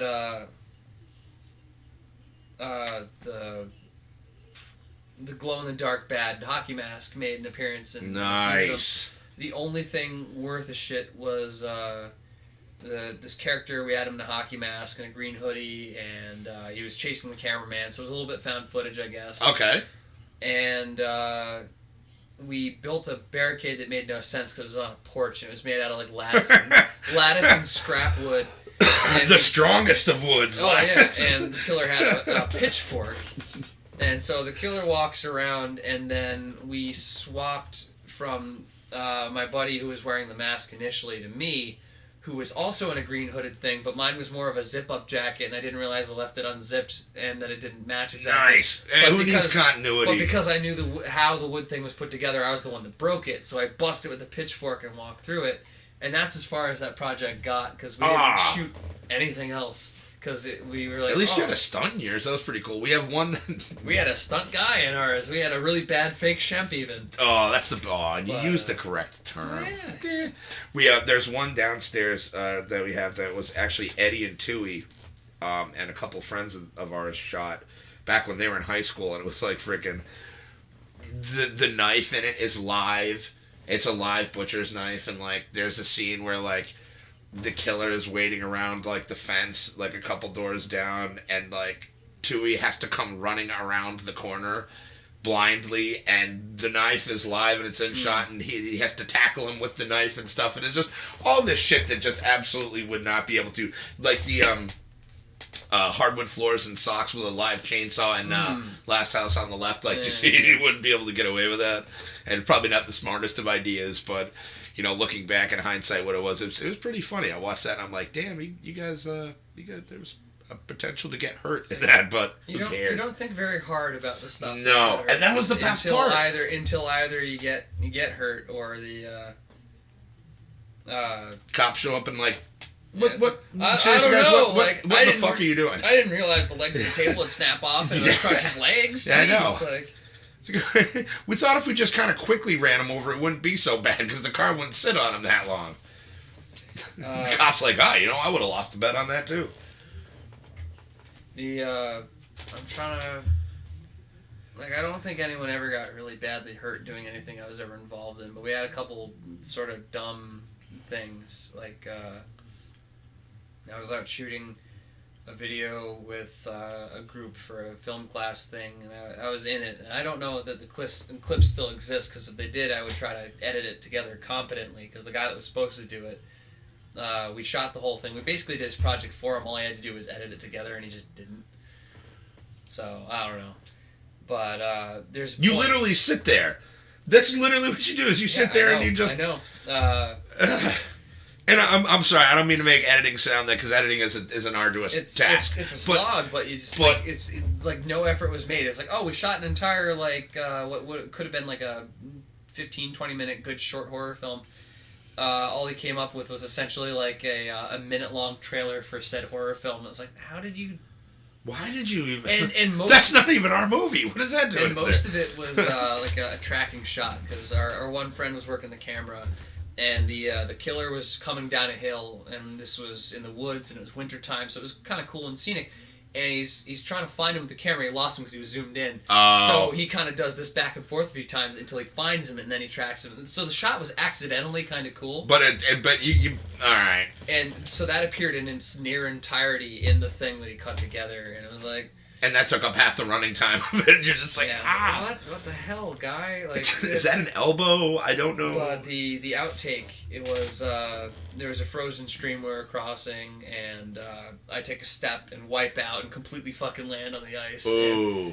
I didn't get hurt or anything, but it was like just completely ate shit. You insert the cartoon noise like the back of the back of the back. You could get away with it, and let's just like midline. Whap, just like horizontal, and I don't think we went and bothered to do it again. I think we were like, we might leave that one in. I don't know. Yeah, you should actually. That's actually another one of those happy accidents. Yeah, that's that down home, authentic filmmaking. Like when on Natural Born Killers, when Juliette Lewis pulls fucking what's his name, Tom Sizemore, and hits him in the face, like actually broke his nose for that one, and he like actually broke his nose, like, and they kept it in. Yeah, sorry. Spotted a mosquito or something, I think. Yeah. See it properly, I'll kill it. It'll be the last mosquito. Mm-hmm. Ooh, that would be nice if it was like the last. Although that sounds like an action film. The Last Mosquito. It's not just an action film. It's an action film on Sci-Fi Channel. Yes.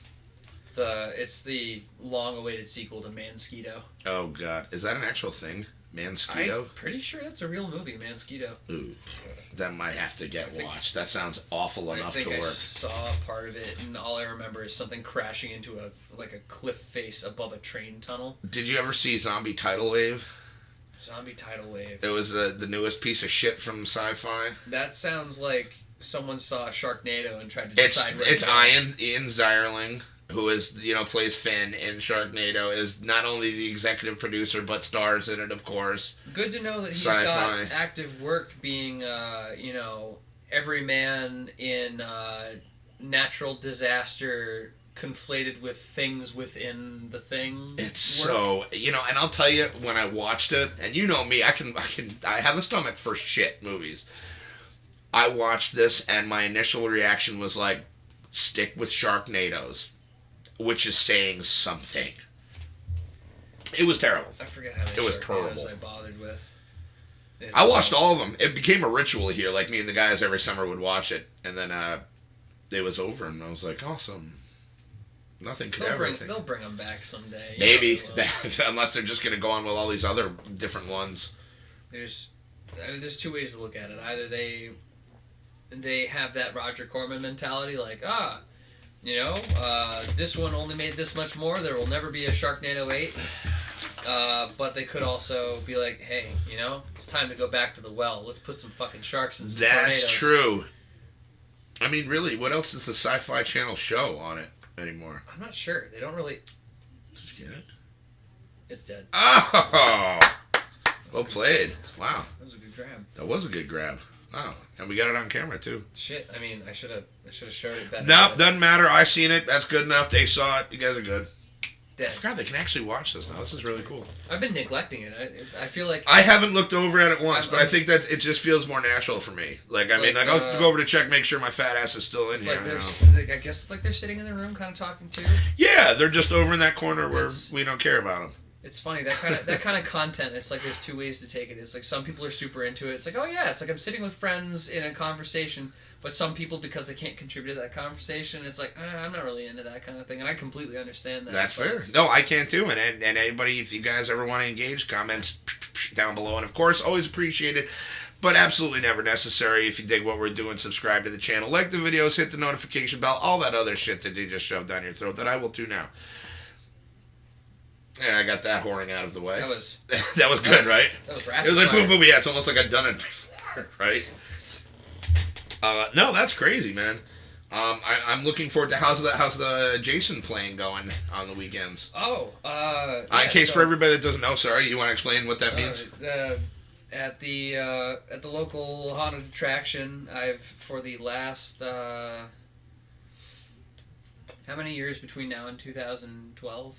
7. So for the last 7 years, I've been playing Jason up there, and for the last 7 years, I've been slowly whittling away people's stupid complaints about it, because like the first year, I'll fully admit the costume wasn't great. The only reason I had any confidence to do it at all is because I finally had like a decent hood. Oh yeah, which is the hood you have now. Oh yes. It still had the remake hair on it at the time, which was really well haired, but people, they are familiar with Jason, and even if they saw the remake, I don't think they realized he had hair. So I was like, all right, well the hair is a bit much. But I did my best to throw together like what kind of looked like the costume. So I got some green work pants, a white undershirt, which it was one of those like waffle knit shirts. A black coat, which I think was made out of some kind of a leather or something from like the thrift store. Okay. And then I had a gray work shirt that I used to wear around all the time. I actually wore it a lot through school, and then one day I decided it was going to be part of a costume, so I tore it up a little bit, and I threw that over the black coat for a little bit of texture, and then that was Jason, me in my normal work boots with the green and the blood, and it sort of looked like remake Jason. I was like, okay, that's not so bad. The immediate year after that, I upgraded to the silicone hood, which is gorgeous. I have to have you bring that over sometime. I have to paint it or something because the paint's been wearing off. Really? It's like ooh, but silicone's tough to paint, isn't it? Well, you need to use like a specific kind of paint with an airbrush. I have an airbrush, but I haven't used it yet. But I have it, and I don't know what you're supposed to paint it with, or if you're supposed to strip it down the rest of the way or something. I may not even have to send it back to them because they have a policy. It was CFX that got it through, and you can send it back for store credit and then get another thing. And I've been realizing recently whether it was just the way it wore down, because I remembered it being a little bit more like normal flesh tone when I got it. It's almost a little purple now, and I feel like some of the stuff is blended from all the wear and tear. Okay. So I've been having to match my arms and hands to it, and it's like, well, this color is really weird. And you end up looking like Barney Jason from fucking the game. Kind of, but it's not so bad. Like, it's hard to tell in the dark. But I'm like, Richard Brooker never had to do this shit. Oh, he was blue. He wasn't purple. But Richard, you're right. Richard Brooker never. Like, his arms matched his head. I have to match this shit with makeup, and his hands are fine. But yeah, I got the new hood, and I built a new coat out of like 6 or 7 different things, because it just really Frankensteined together. The texture was good. It's not accurate, but it's cool looking. Is that the one you came over in a year or two ago? If it was a black coat, yeah. Yeah, you were like, I mean, you're a tall guy. I basically, it's sort of a fusion of like the Freddy versus Jason. And I want to say it is. I think I took a picture of it. I'll have to go back and look through, but I'm almost positive it was. If I wasn't dressed like part 3, that's the costume. Yeah, it was the silicone one. Yeah. I do the part 3 now because there's less pieces. I don't have to worry about stitching the arms back on the coat every time that I hit something, and it just takes less time. Now, are you involved with the touchy-feely part of the haunted hayride experience, which I know sounds really, like, Well, salacious and just gross, but I mean, like, you know how they have, like, the new, like, they can grab you and stuff like that? well, they have a night. They did it last year, but no one really understood it, so it kind of played like the same as always, but certain characters were like leading people by their hand to like go sit in a hearse or go in a casket. Oh, so it's nothing like Phil's House of Shock or it's not like one of those places that tortures you. Yeah, they're like the rapey places out west or whatever. It's not like that. I don't know how it's going to work this year exactly, but what I do know is last year my gig was basically I walked around in the opening area and did a lot of photo ops, but I'm back on the main trail for the wagon ride now. I have this thing where there's a big metal catwalk, and it's done up to look like sort of like the gates to hell almost. Then I go across that, and I come down a ladder and down some stairs, and then on the catwalk. Yeah. On the catwalk. Yeah. You do your little turn on the catwalk. You could say that. You get the joke, please? I hope. I mean, I'm too sexy for my shit. Well, Have you ever heard that song? Oh, I know the song. Oh, okay, good. It's on the catwalk. I have to explain it. I apologize. Okay, well, I am sorry. My brain kind of went to like Zoolander territory. Merman, Dad. I'm sorry. But I try to kind of do it. You know the one promo commercial for Jason Takes Manhattan, where it's a shot of the city skyline. Yes, and he's just standing pans there. down, and there's a man standing there, and he turns around. Oh, it's Jason! Like, yep. So I start facing away from them. I do that turn and walk up, and I've devised a clever thing because it's not really super well lit, the scene I'm in. Okay. And they don't always notice I'm up there because I'm a silent character. I can't exactly yell at them. yeah. So I've got my dull metal machete, and I wail that on the railing and make a big loud noise and go, they look and it's, oh, it's Jason. And then when I go all the way across to where the ladder is, I swap it for my plastic one. Oh, and then swing it again. Yeah, so you've already subliminally they know it's metal. Yeah. And that goes back to what I was saying earlier. I'm slowly taking away their complaints with Jason because my first few years like, isn't he taller? Isn't he bigger? Is she a sandwich? Isn't he taller, dude? You're like I don't know. I think people have this image in their head that he's like 7'9". Yeah, but Kane's probably just as tall as you are. Probably. Like, I mean, if not, he might even be a little shorter than you. How tall are you? 6'5"? 3 or 4, I think. I don't Six, know. okay. I haven't been measuring in a while, but I'm right in the height range. Yeah, that's like what I'm saying. The real guys, and I've gone out of my way to get like a pair of work boots with like a pretty pronounced heel. Mm-hmm. To get a little bit of lift to it and everything. And then I put additional stuff in there even, so I've gained myself a few inches on top of that. So the height thing I got figured out, and then I was like, well, they keep telling me to eat a sandwich, so some youth-aged hockey pads with a little bit of extra stuff. Now I've got a little bit of a muscle suit going on, so now I'm tall. Okay, all right. And I'm slowly picking away. Is the machete real? So now if I can show them a real machete and then swap it for a fake machete, they don't ask that question. No, because in their head it's the same machete. Yeah. They don't see you swapping it out. They don't see the swap, and they've already heard the sound because dragging it's across the Savini thing. Swing, yeah. Like, oh shit. The only one I've gotten, and it was weird because I only got it once, and I don't know why it got so under my skin. Because at this point I'm doing the part 3, and it's just like the head looks good. I'm big, I'm tall. I've got a machete. Can you film at this place? Were I to go here? They discourage it. They don't like flash photography or people on their phones and stuff. But there are videos that exist of large portions of the ride. They're on YouTube somewhere. I don't know that I'm in those ones. But when the news comes through, I've been on there twice. I know, I've seen you. No, what I want to know is if I go there and I have my camera, if I can film.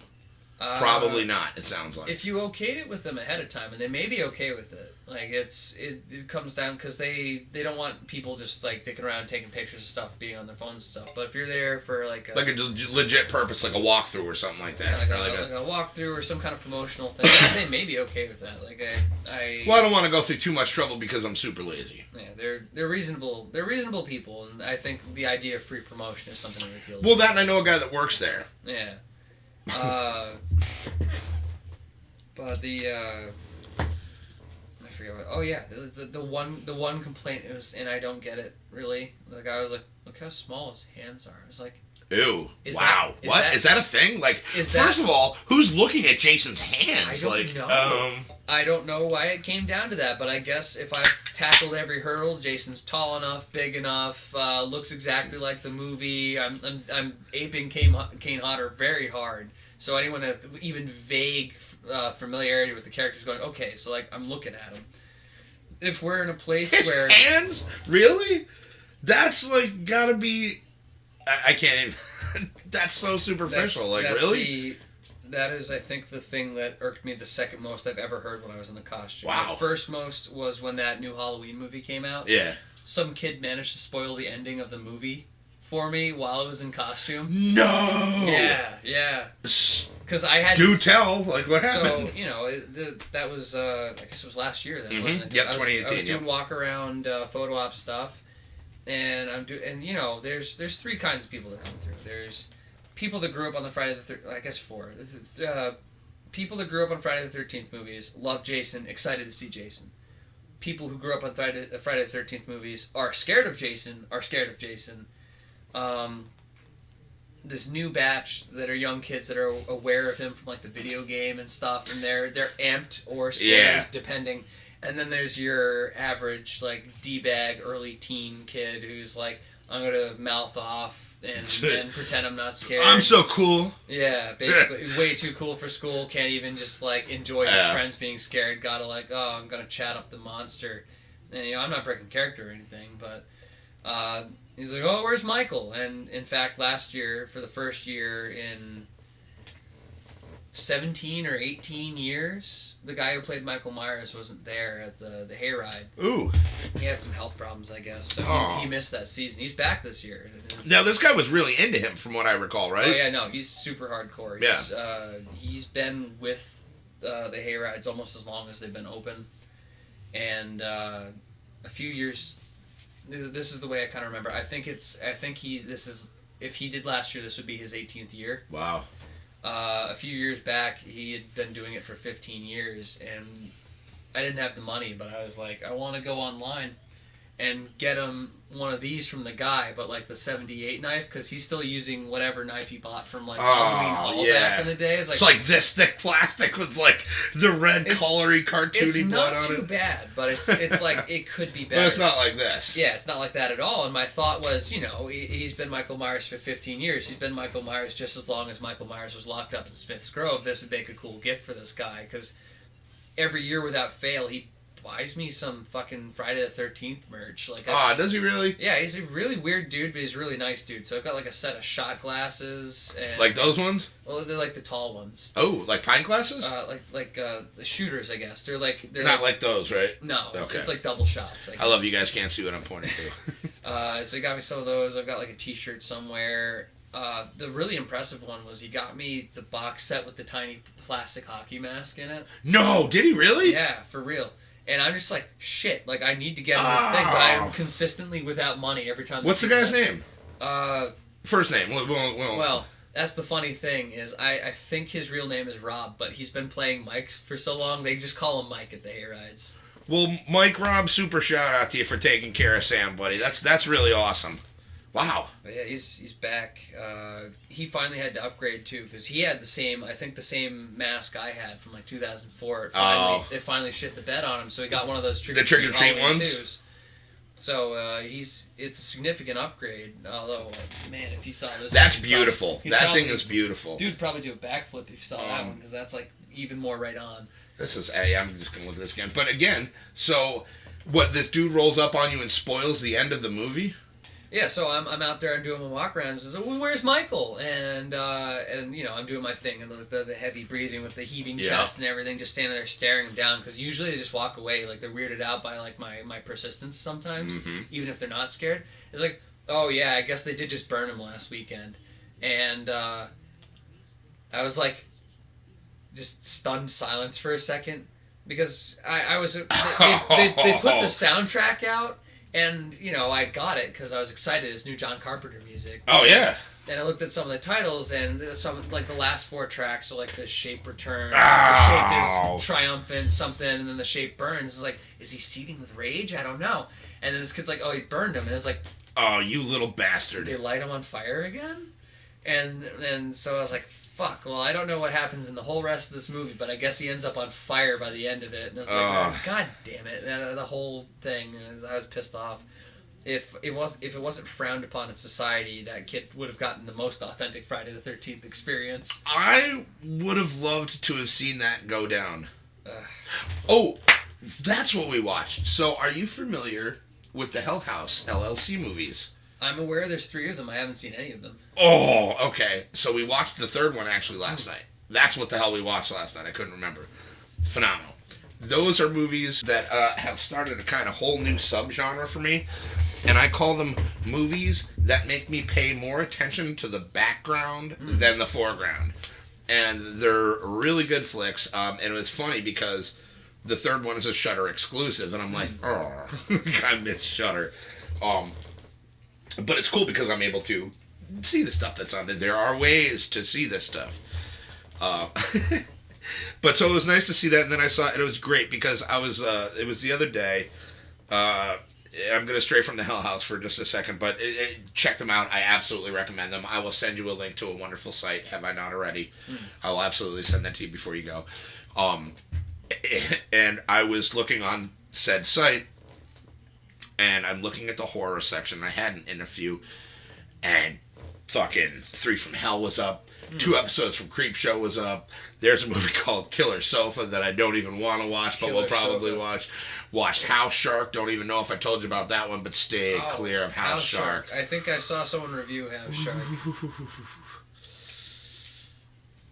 It's funny though, because there's a movie out. I think it's out now. Crawl, which Crawl is sort of like a good version of House Shark. Yes, I started watching it again. It's on the site and it's an HD copy. I will absolutely get that to you before you go.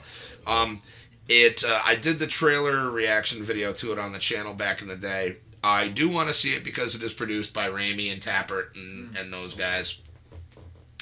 Alexandre Aja. Who I love. He did the Hills Have Eyes remakes. And Piranha 3D too, right? Yes. And I the thing I like about him was I had no fucking clue who this guy was. And he redid The Hills Have Eyes, and I was very impressed with it. And just, I remember how brutal the movie was. And every single Alexandre Aja movie I had seen, I was like, this is brutal. So you know what you're in for. It's almost like a Romero film. You know what you're in for the most part. But good stuff, and there was just like this slew of stuff to watch, and I was like, I love this time of year. That Hills remake, there's 2 kinds of Wes Craven remakes. There's the ones where I had an active role as a producer and kind of helped guide the project, and there's the ones where he had no involvement at all, and the ones where he's on board are usually a lot better. Yeah. Because they did Hills and they did Last House, and I think he was pretty heavily involved in both of those. I believe so. And those are pretty well regarded. And then there's that Poor Nightmare on Elm Street remake that he had nothing to do with. And try as he might, Jackie Earle Haley could not drag that thing out of being a little bit slow. They had some cool ideas. And I kind of want to see the movie they left on the cutting room floor because they shot a lot of different stuff. Yeah, they butchered the hell out of that movie. They threw all that out and punched up some jump scares and left out some of the subtle stuff. Like there's one commercial where the girl's in the attic looking for stuff, and there's a hat on top of a box. When she goes with the flashlight, brings it back, and then you see him like his head's popped up. Oh, that wasn't in the movie. I don't know. It wasn't at all. That they trade that out. It's like I think she sees the hat, but then he directly to the screen jump scares it. See, that's you can't cross. And speaking of Freddy, how do you feel about this whole the rights going back to the estate of Wes Craven? I think this could be good. It's interesting because it's not as hotly contested as some other rights battles that we... Yeah, Victor Miller and Sean S. Cunningham, you fucking money-hungry bastards. Come on. But if you're watching this, awesome. Sub. One of them might be. That'd be neat. But the thing with Nightmare on Elm Street is this isn't a series that was being neglected at its home studio. Like New Line has always treated it pretty well. I mean, they called New Line the house that Freddy built. The house that Freddy built. So it would be leaving safe hands to enter presumably still more safe hands. And who knows what they want to do? Maybe they just want to sit on it. Maybe they want to negotiate a new deal. Maybe they want to push a new movie through. We don't know. But all we know is Wes Craven's family will be in charge of A Nightmare on Elm Street for the first time since the dude wrote it. Yeah. And we're in the right 35 time. years? Yeah, something like that. 30, And, 30, 30, you know, 32, 35. I would not be shocked if, you know, the family gets the rights back because there will be no contest. Yeah. If New Line doesn't make a really good offer and try to come up with something, because they got other stuff now. Oh, yeah. They got, you know, better things to do, I guess you could say. And they've basically, I don't think, yeah, they don't have any rights to Friday the 13th now either. Like, theirs kind of peeled off when they did the thing with Paramount for the remake. Or was it Platinum Dunes? Paramount, Platinum Dunes was involved. I don't know who, it changed hand a couple times, Yeah. but... so they don't have any handle on either of those things anymore. So, you know, the threat of like a Freddy versus Jason 2 probably not. Or Ash versus Freddy versus Jason. Yeah. Not. I mean, they'd still have to work it out with Sam Raimi, and I think the only reason Raimi shot it down was he wanted to do whatever it was he wanted. He wanted to do, yeah. Too many fingers in the cookie jar. Yeah. And actually, I'd probably hand the reins over to Raimi, to be honest with you, as long as he doesn't do any of those like maybe Ash going through the streets and like dancing to some song like he did in the Spider-Man movie. That was fucking cringe, dude. I feel like that was a middle finger to Sony for getting up his ass, because he made 2 movies with very little oversight that everyone likes a lot, and then they're like, we want to start doing studio interference stuff, and he's like, no. Then he made the movie he made, and they would have let him do 4, but I guess they just kind of fell apart. But yeah, so New Line has no fingers in any of those pies anymore. So if it goes, I see Blumhouse trying to throw their hat. I would love to see that, but yes, I think they would do well. The 2 creator-oriented studios, I would love to see. Yeah, Blumhouse. Nightmare on Elm Street, Blumhouse, and A24. A24 is huge right now. Yeah. A24 is blowing the fuck up. Are they? They did The Witch, right? Yes. And they're doing the second movie by that guy, The White House, which I'm excited for. I cannot wait for that one. But if either of those studios got a Nightmare on Elm Street, I would love to see what they do with it, because it'll be sort of a return to form, like a little tiny studio with a little budget and making... No-name actors and stuff, you know, hopefully. That's what I would like to see. The only actor I could see being a name guy would be Freddy. Yeah. Do you think Robert would play it again? He said he's got like one more left in him. Oh, I think that'd be great. It's just like he's had a weird concept for a while where like everyone perceives Freddy a little differently. So he could play a version of Freddy to a person, but everyone else would have their own take on him in their nightmare. So you could get away with doing different stuff. Oh. And it's like that's kind of a neat way to pass the torch without passing the torch. And I'd be interested to see if they do that. But at the same time, I think they'd probably be more inclined to get someone they could lock down for a few movies. Yeah, because you know they would want to make... I mean, dependent, they would probably... I wouldn't be mad to see Jackie Haley back, because he was... He wasn't bad. If they punched up his makeup a little bit and gave a more interesting movie to be in, it would be a completely different story. But he did his own thing and was forced to do some stuff I don't think really... Like, all the throwback lines they made him do, I would have skipped those. Like, his little... Like, having him do the wet dream gag, it's like, I don't need that. What I do like, though, is that the brain lives an additional 6 minutes after. Still got 5 minutes to play. That was like, like, I did a thing when you said that. I was like, that's gross. I like that. I want more Freddy like that. And if they left him alone and did that and didn't make him do classic lines, it would have been even better. But... I liked his take on it. It was different. And if I may interject for just a second, because you know I'm going to anyway. Oh, yeah. The makeup, I agree with you. I think the problem with the makeup was they made it too spot on. So, like, a lot of people don't know what anatomically correct gore looks like. Yeah. So their impression of what it would really look like is the fake shit, or, something that's not as close as... They're used to melted... pepperoni cheese face, Freddy. Come on, it's like, What we got was... There was actually a scene cut He looked like a cat, yeah. The and I film- understand that it closely resembles, very closely resembles. But the Room. idea was, and they completely dropped this from the movie, the original opening sequence was going to be on a bandaged Freddy dying in a hospital. Ooh. And the reason he looked the way he did was because they had given him skin grafts. What the hell? Why didn't they do that? Because they didn't like it. Ugh. They shot like 2 different openings to that movie they didn't use. There was that one where he dies in the hospital. There's one that you can see in the original trailer where there's like a house party in a backyard and a kid like either steps out or is thrown out or jumps out of a window, kind of Part 3 style, through the glass roof of a greenhouse, and that's how he dies. They completely threw that out. Yeah, that... There was some weird stuff where I guess one of the kid's parents, in a nightmare sequence, his face was going to split open. Like, I forget what monster movie it is, where someone's head kind of goes like this and then breaks open. You see the alien head underneath. They were going to do that. There was Freddy in a weird brown robe surrounded by candles in a cave for a shot. Like, you can see... Oh, for the Fred heads? You can see pictures of all this stuff. Huh.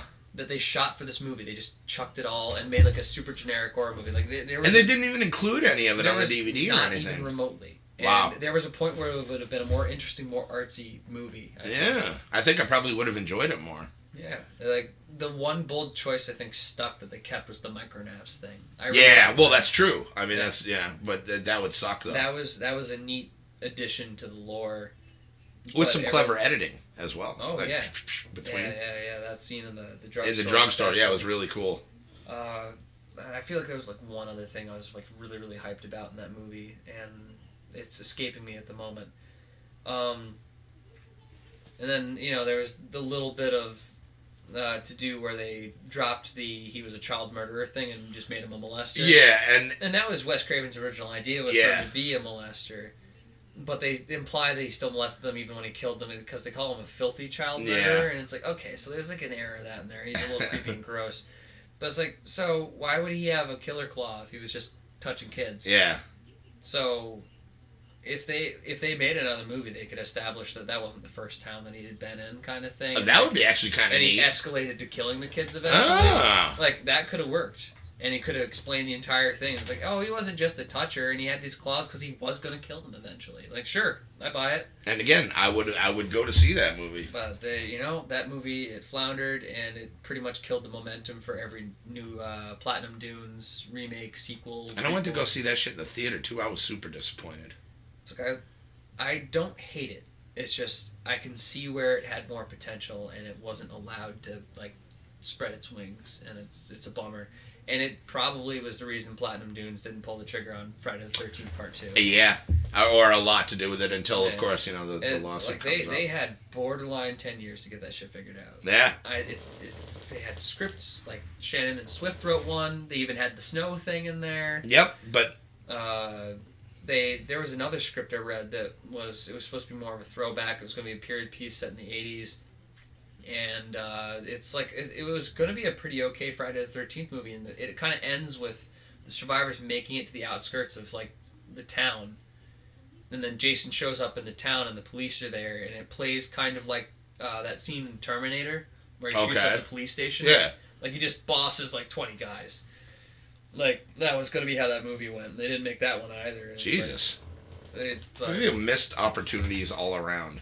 We could probably get away with doing an entire cast on the movies that almost were, because there's so many stories like that. We should. Just look at Freddy vs. Jason. There's like 12 different scripts. Oh, I don't even want to get again. That's for a separate podcast. I read so many of those, and I gotta say, I read a couple of them. I have things you could probably combine them into a hell of a Frankenstein monster of a movie and really enjoy it. Yeah. The one that Rob Bottin was going to direct was one of the more intriguing ones, I think. I would have to go back and do a little bit more research on that one. Without spoiling an entire podcast. Right. The gist of it was something to the effect of Freddy's a real thing and Jason's a real thing. Yeah. But like the Scream series, the Friday the 13th movies are the Stab series. So the movies as you know them are movies made based on a real thing that happened with a real guy. Oh. And Jason is still on the loose. They never caught him. Oh, that's actually kind of neat. But then they catch him. Like the FBI finally gets him, and they discover that underneath the cabin he lives in is like a mass grave. and he's just killed like hundreds and hundreds of people, and they put him on trial, and part of the trial, like they spend like a day and a half reading off his murder charges. Oh my god, there's so many of them. Yeah, but they establish like he's not deformed, but he's like really just covered in scars, and he doesn't sleep. He's got some weird condition, and that plays into the whole thing with Freddy. Oh. And by the end of it, Freddy, he's doing like a part 2 thing where his power now influences the real world, and he makes Jason fight like Uber Jason, like in a mall. What? This is stuff that happens. Oh my god! And that's not even the script with like the Fred head cult. See, that's one of the ones I read. That's not the one where they stitch together his blown up body from Jason Goes to Hell and have to give it a heart so it can live. That's not the one with the boxing gloves with knives through it. Like, there's so much wild shit. Good God. I think we're definitely going to have to save that for the next one. But on that, guys, Sam, is there anything else you want to say before you go for this one? I mean, we're going to have you back. I mean, it's still we're still only in the first week of October. Well, hopefully by the next installment of HefTober, I'll have finished the one video. Yes. I still intend to try and do a short mood piece Halloween one. Sure. I mean, I would love it. I appreciate it. And guys, if you haven't heard the full version of Sam's intro, which is fucking amazing, I'll link it at the end of this. I'll put it in the video, recommended video at the end of this one. But this dude is like absolutely amazing. So yeah, I would absolutely appreciate another. And then the pipe dream is to maybe I make my first Michael Myers short flick since 2011, and maybe it's good this time. Well, if you need any help, let me know, man. Like for sure. Well, there's only so many people I can go to. I'm one of them. I like to think that I'm one of them. Speak horrorese and be like, I need the camera to do this thing from that movie. I'm like, I got you. Got you, man. Guys, I want to thank Sam. Thank you so much for coming by, brother. It's freaking always great to see you, man. Guys, check his channel out again on YouTube, BloodlineFilms. One word. I just learned that today, which is crazy. And I promise, sometime in the next 2 years, there will be new content. There will be new content. I'll link it in the description, absolutely, just in case. Guys, thank you so much for watching. Thank you for everything you guys do, for all the support. Go out there, do good things, because no one else is going to. If everybody did one good thing for somebody else each day, this world wouldn't be such a bad place. And from, I think, Sam and myself and everybody at HefTV, thank you guys for watching and listening, and we'll see you next time on HefTV. HefTV. Nice.